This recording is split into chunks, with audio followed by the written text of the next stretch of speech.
యోహాను సువార్త 5వ అధ్యాయము. ఆయా సమయములకు దేవదూత ఆ కోనేటిలో దిగి నీళ్లు కదిలించట కలదు. నీరు కదిలింపబడిన పిమ్మట మొదట ఎవడు దిగునో వాడు ఎట్టి వ్యాధి గలవాడైనను బాగుపడును. అయితే ఇక్కడ ఒక గుడ్ న్యూస్ ఉంది, ఒక బ్యాడ్ న్యూస్ ఉంది. మంచి వార్త ఏంటి?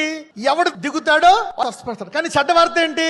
మొదట ఎవడు దిగుతాడో ఒకలే, ఫస్ట్ వాడే, మిగిలిన వాళ్ళు ఎవరంట. అంటే ఇక్కడ దేవుడు వాళ్ళకి నేర్పిస్తున్నాడు, మొదట దిగిన వారు అంటే ఏంటి? ఇదిగో మీరందరూ మొదట నన్ను వెతకాలా.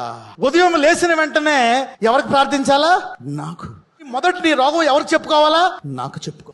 దేవుడికి నీ సమయం ఫస్ట్ ఇవ్వాలా, లాస్ట్ ఇవ్వాలా? ఫస్ట్. బెతెస్డా అనేది స్వస్థత ఒకరికి చూపించినా అదేమి నేర్పిస్తుంది? మొదట గనక ప్రాధాన్యం గనక నువ్వు ఇస్తే ఇదే దూత నీ ఇంటికి వచ్చి నేను స్వస్థపరుస్తుంది అంటున్నాడు. So Bethesda is restoring the standard. అందుకే ప్రకటన సంఘంలో చెప్తాడు, మీరు నా మొదట ప్రేమను కోల్పోయారు. ఫస్ట్ లవ్ కరెక్ట్ ఆరాధిస్తున్నారు, అన్ని చేస్తున్నారు, మొదట అనే దాన్ని కోల్పోయారు. ఎవరైతే ఈ రోజు ప్రభువా మొదటి ప్రాధాన్యం నీకు ఇస్తాను అని నిర్ణయించుకున్నారో ఆ దూత వచ్చి ప్రతి ఒక్కరిని తాకెళ్ళిపోతుంది. ఈ రోజు everybody will see the power of the angel today touching you and redeeming you.